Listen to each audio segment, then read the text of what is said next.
আসসালামু আলাইকুম। সবাইকে ঈদ মোবারক। আশা করি সবার ঈদ ভালো কেটেছে।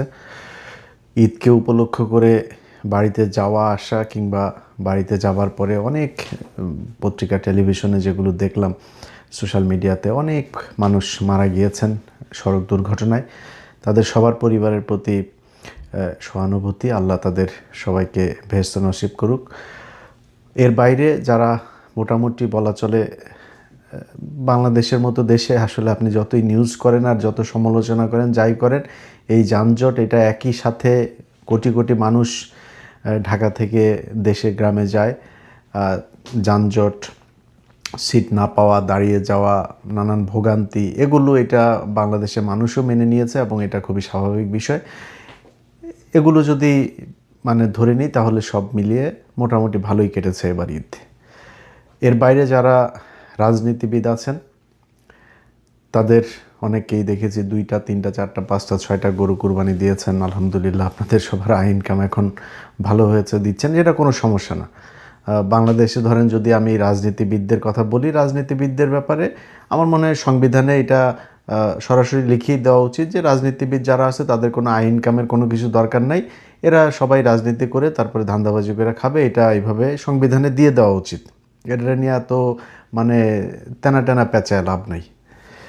কারণ রাজনীতিবিদ তাদের ফুল টাইম তারা এখানে সার্ভিস দেয়, চাঁদাবাজি করুক, ধান্দাবাজি করুক, দেশের জন্য কাজ করুক, যাই হোক সারাক্ষণ এখানেই থাকে। তাদের একটা নতুন বেরিয়েছে, কৃষিখাতে তাদের ট্যাক্স টুক্স কোনো কিছু করে না, তো সবাই মাছের খামার, ওই একই ধান্দাবাজি যে নুরুও শুরু করেছে।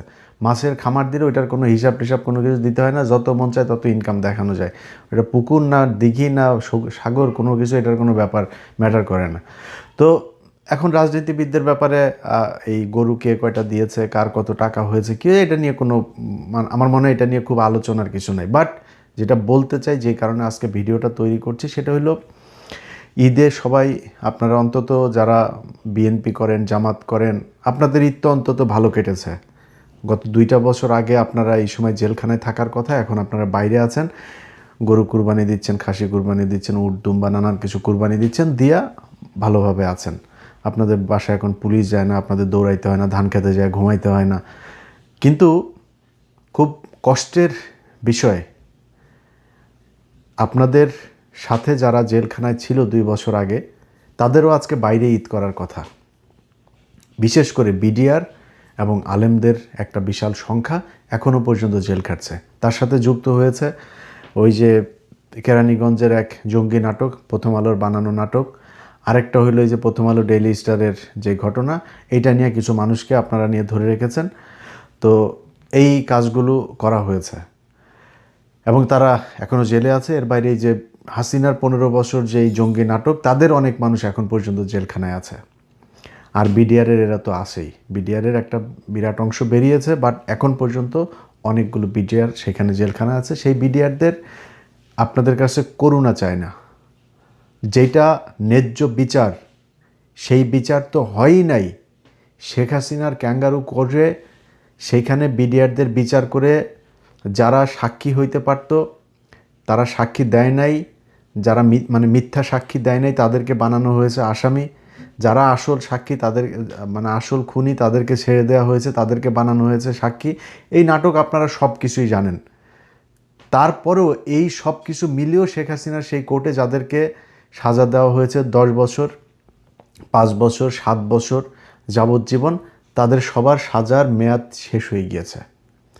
হওয়ার পরও তাদেরকে এখন পর্যন্ত জেলখানায় আটকে রাখা হয়েছে। আপনাদের কাছে কোনো করুণা চায় না। বেঞ্চ গঠন করা হয় নাই, বেঞ্চের অভাবে আপনার বিডিআরের আটকে আছে, বিডিআরের জামিন আটকে আছে, জামিন আদেশ। ভাই, একটা মানুষের 10 বছরের সাজা, তার জেলখানার হিসাব অনুযায়ী অনেকের 22 বছর, 23 বছর, 24 বছর খাটা হয়ে গিয়েছে, তার সাজার মেয়াদ 10 বছর, অথচ সে এখন পর্যন্ত জেলখানায় বন্দি আছে। অতএব মাননীয় প্রধানমন্ত্রী, আপনার কাছে বলবো, আপনি নিজে এই জঙ্গি নাটকের আপনার পরিবার ভুক্তভোগী, আপনি নিজে ভুক্তভোগী। 21শে আগস্ট থেকে শুরু করে 10 ট্রাক অস্ত্র মামলা, অনেক জঙ্গি নাটকের মধ্যে আপনাদের পরিবারকে জড়ানো হয়েছে। এই বিডিআরের পিলখানার ঘটনার মাধ্যমে বাংলাদেশের মেরুদণ্ড ভেঙে দেওয়া হয়েছে, এই দেশের সেনাবাহিনীকে ধ্বংস করা হয়েছে। সো এই ঘটনাগুলো আপনারা খুব ভালো করে জানেন। একটা কমিশন গঠন করা হয়েছিল। যদি আপনারা কিছু করতে নাও চান, সেই কমিশন আপনাদেরকে যে রিপোর্ট দিয়েছে সেই রিপোর্টের বেসিসে যদি আপনি বিচার করেন, তারপরেও এই যে জেলখানায় যেই বিডিআরগুলো আছে একজনও জেলে থাকবে না। কিন্তু আপনারা তাদের ব্যাপারে মনে হয় যেন চোখের মধ্যে টিনের চশমা পরে তারপরে বসে আছেন, আরামে ঈদ করেন, এক একজন মন্ত্রী এমপি টেমপি হয়ে তারপরে ধান্দাবাজি করছেন। তো পৃথিবীতে তো মানে এই 5 বছর 4 বছর 3 বছর পৃথিবীর শেষ দিন না, কিন্তু 2001 থেকে 6 পর্যন্ত আপনারা বিশাল প্রতাপশালী ছিলেন না? এরপরে তো মানে কুত্তার চাইতেও দাম কম ছিল আপনাদের। আবার ফের এখন ক্ষমতায় এসেছেন, এই ক্ষমতাও সারা জীবনের জন্য না। আপনাদের ঠিক ইমিডিয়েট আগে এই সালমান এফ রহমান, এস আলম থেকে শুরু করে বহু প্রতাপশালী লোকজন, এক পলকের কথা ইন্টারনেট বন্ধ হয়ে যাইতো, শুরু হইতো, এরকম বহু কিছু আমরা দেখেছি। তাদের আজকে অবস্থা দেখেন। আজকে ঈদ হচ্ছে মুসলমানদের, আওয়ামী লীগ সেই ঈদ, যদিও ওরা মুসলমানদের ঈদকে আওয়ামী লীগ পালন করে, ওরা মুসলমান না, তো তাদের এখন ভারতে যায় তারপরে ফেন্সিডিল খায় তারপরে ঈদ কাটে। ওদের মাতা, যিনি মাতার তো সবচাইতে ফেভারিট মাদক হইল গিয়া ফেন্সিডিল। মানে এটা মানে আমি কিন্তু রাগ করে বা আওয়ামী লীগ দেখতে পারি না এই জন্য বলি না, কিন্তু এসএসএফের একজন অফিসারের কাছ থেকে শোনা, ও মানে প্রতিদিন ওর সবচেয়ে ফেভারিট মাদক হচ্ছে গিয়া ফেন্সিডিল, এটাও খায়। তো যেই দেশ ফেন্সিডিল প্রডিউস করে সবচাইতে বেশি, যাদের দেশে ফেন্সিডিল খুব মানে জনপ্রিয় মাদক, সেই দেশেই গিয়ে আল্লাহ ওরে রাখছে, ওর অন্তত অন্য কিছু না পাইলেও ওইটা অন্তত নিয়মিত সে পায়। তো এই ফেন্সিডিল খোরের সাথে আরও এখানে কিছু ফেন্সিডিল খোর সারা দুনিয়ায় ছড়ায় ছিটায় আছে। তো এই ফেন্সিডিল খোরদের দ্বারা যারা কিনা এই যে গেল 15টা বছর যারা আপনাদেরকে নানানভাবে হয়রানি করেছে, যারা কষ্ট দিয়েছে, সেই মানুষগুলোর ব্যাপারে আওয়ামী লীগ যা করে গিয়েছে আপনারা যদি তাই করেন তাইলে আর বলার কিছু নাই। এই আওয়ামী লীগ আজকে যে শাস্তিটা পাচ্ছে, এই শাস্তি তাদের গেল 15 বছরের উপার্জিত এটার কর্মফল। আপনারা আজকে এই 15 বছর যে কষ্ট করেছেন, আল্লাহ আপনাদেরকে সেই 2001 থেকে 5 সেই শাস্তি আপনাদেরকে 15 বছর দিয়েছে। আল্লাহ আবার আরেকবার সুযোগ দিয়েছে। এই সুযোগ মনে করেন না যে সারা জীবনের জন্য আপনি এখানে থাকতে আসছেন বা এই ক্ষমতা সারা জীবন থাকবে, এটাও মনে করার কোনো কারণ নেই। আপনার চোখের সামনে, মানে এটা গাল গল্প বা আধ্যাত্মিক কথাবার্তার বিষয় নেই, হাইপোথেটিক্যাল কোনো কিছু নেই, প্র্যাকটিক্যাল ওয়েতেই দেখেন আপনার চোখের সামনে এরকম অনেক কিছু ঘটেছে, সামনেও ঘটবে, এটা আপনি নিজেও জানেন, আমি জানি, সবাই জানে। তারপরেও আপনাদের হুঁশ হয় না। আপনারা মনে করেন এবার চেয়ারে বসেছেন, বাস একদম সব কিছু ভুলে গেছেন। এই বিএনপি, এই জামায়াত, ভাই আমি তো বিডিআরের পরিবারগুলোর সাথে আজকে থেকে না বহুদিন ধরে আমার সম্পর্ক, আমি তো তাদের পরিবারের কাছে শুনি। আপনারা যারা জেলখানায় গিয়েছেন, আপনাদের বিএনপি জামাতের নেতাদের কাছে প্রশ্ন করতে চাই, নিজেরে প্রশ্ন করেন যে জেলখানায় যাওয়ার পরে এই বিডিআরের সৈনিকরা আপনাদের সাথে কি আচরণ করেছে, কত সুযোগ সুবিধা আপনাদেরকে দিয়েছে, এটা একটু নিজে প্রশ্ন করেন। সেই মানুষগুলোরে রাইখা এই গলার মধ্যে দিয়া তারপরে গরুর মাংস ঢুকে কেমনে? আপনার কাছে করুণা চায় না ভাই, আগেই বলেছি, আপনার কাছে করুণা চায় না। তার ন্যায্য আইনি যে অধিকার, সে অধিকারটা খালি আপনি দেন।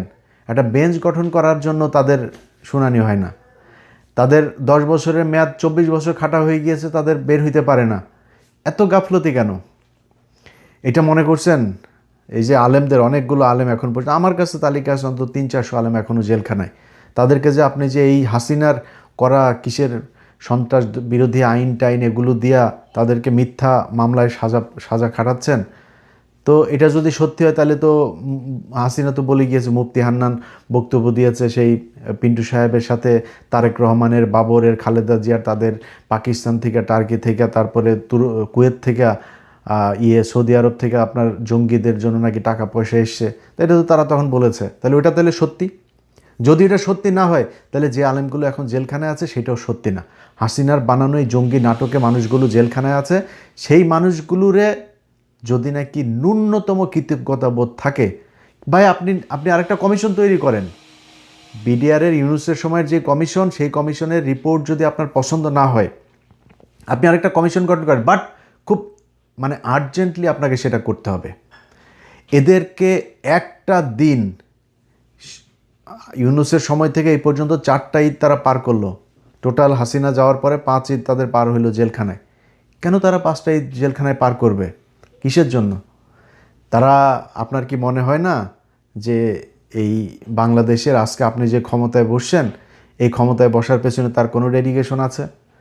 তার কোনো রক্ত গিয়েছে? আপনি বিডিআরের লোকগুলোরে একটু যায়েন, বিডিআর লোকগুলোরে একটু কাপড়গুলো খুলে খুলে দেখেন, এদের পায়ের মানে 50 ভাগের পায়ের এই মাথা থেকে ওই মাথা পর্যন্ত ড্রিল মেশিন ঢুকানো, কারোর ক্যান্সার, কারো হার্টের রোগী, কারো রিং পরানো, কারোর নানান সমস্যা। তার উপরে তাদেরকে আবার কারা কর্তৃপক্ষের কিছু কিছু মানুষজন আবার নানান ধরনের কষ্টে রাখে। ভাই, তারা যে আপনি কষ্টে রাখেন, সে তো ফাও জেল খাটছে। এই যে সে 2009 সাল থেকে এই পর্যন্ত এতগুলো বছর যে সে যে জেল খাটলো, 17টা বছর, এইটা তো আপনার কি মনে হয়? আপনার তার ফাও আপনি জেল খাটায় তার উপর আবার তার কষ্ট দিবেন কেন? তার সাথে আপনি অন্যান্য কারাগারে যারা বন্দী আছে সেই বন্দীদের সাথে আপনি তাদের তুলনা করেন না। কারণ তারা জেল খাটছে ফাও, তারা অপরাধী না। এদেরকে 17 বছর ফাও জেল খাটিয়েছেন, তার উপরে তাদের উপরে এত টর্চার কেন? সো এত টর্চার করেন। আমরা কিন্তু অনেক কিছু জানি, এই দেশের বহু কারা কর্তৃপক্ষের বাড়িঘরের ঠিকানাও কিন্তু আমরা জানি, কার কোথায় কি সম্পত্তি আছে এগুলো আমরা জানি, খোঁজা দেই না কিন্তু। সো এদের সাথে একটু মানবিক আচরণ করেন। তো বিএনপির ক্ষমতায় আছে, বিএনপির কাছে বলবো যে আল্লাহর ওয়াস্তে যদি আল্লাহর শাস্তিকে যদি ভয় করেন, তাইলে আল্লাহর ওয়াস্তে এই মানুষগুলোর জন্য দ্রুত আপনারা দরকারে নতুন করে কমিশন গঠন করে দ্রুত আপনি তদন্ত করেন। যারে যারে মনে হয় যে না এ যুক্ত ছিল, তারা আপনি ফাঁসি দিয়ে দেন, কোনো সমস্যা নেই। কিন্তু যারা নিষ্পাপ নিরীহ তাদেরকে আপনি দ্রুত মুক্ত করেন। নিষ্পাপ মানুষগুলো কেন জেলে থাকবে? 24 সালের 5ই আগস্ট থেকে আজকে 25, 26, 2 বছর হইতে গেল। এই 2 বছর তারা কিসের জন্য জেলখানায় থাকবে? এটার কোনো উত্তর আছে আপনাদের কাছে?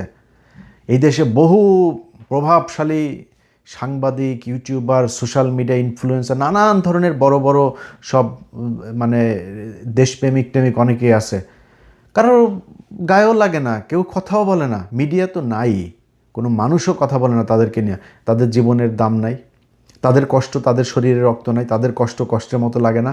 মানুষ বিডিআরের লোকগুলি ভাই, আরে ভাই 17 বছর 18 বছর বয়সে পোলাপান আপনার এই 18-19 বছর বয়সে আপনার যে চাকরিতে ঢুকেছে 1 বছর হয় নাই জেলখানায়, চাকরির রিটায়ারমেন্টে যাবে ওই সময় জেলখানায়, দাড়ি টাড়ি সব পেকে বয়স্ক মানুষ, পরিবারের অর্থনৈতিক অবস্থা শেষ, বউ চলে গিয়েছে, সন্তানরা খোঁজ নেয় না, কি এক দুর্বিষহ জীবন তাদের। তারপরে কেউ কোনো কথা বলে না। তো কিছু বললাম না, জাস্ট এতটুকুই বললাম। অনেক আপনাদেরকে খুব বাজেভাবে বলা যাইতো, শুধু এতটুকু বললাম। ইউনূসরে বহুত গালাগালি করছি এই এক কারণে, যখন 2-1.5 বছর কষ্ট করে কোনো রেজাল্ট পায়নি, বহুত কিছু বলছি আপনাদেরকে। আর যত গালি আছে সব মনে করেন দিছি আপনাদেরকে, আর এটা দিলাম না এখন আর। আমার অনেক সম্মানিত মানুষজন আমার ভিডিও দেখেন, সো তারা পছন্দ করেন না আমি আপনাদেরকে গালাগালি করে কথা বলি।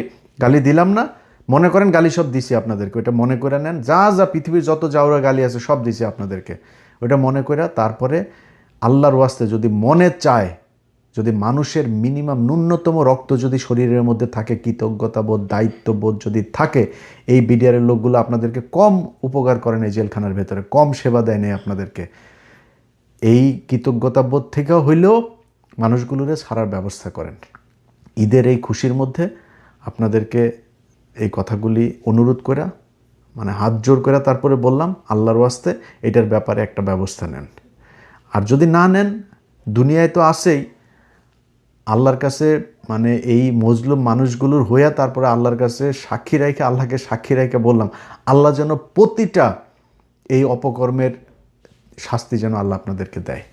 এবং বিডিআরের ভাইরাও যারা আছেন তাদের পরিবারের বলবো, আপনাদের যখন ভিজিটে যান এই মজলুম মানুষগুলোরে বললেন যে এই জেলখানার ভেতরে যেন ওরা তাহাজ্জুদ পড়া যেন এদের জন্য এই বরদোয়া করে যে আল্লাহ যেন তাদেরকে এটা শাস্তি দিয়ে দেয়।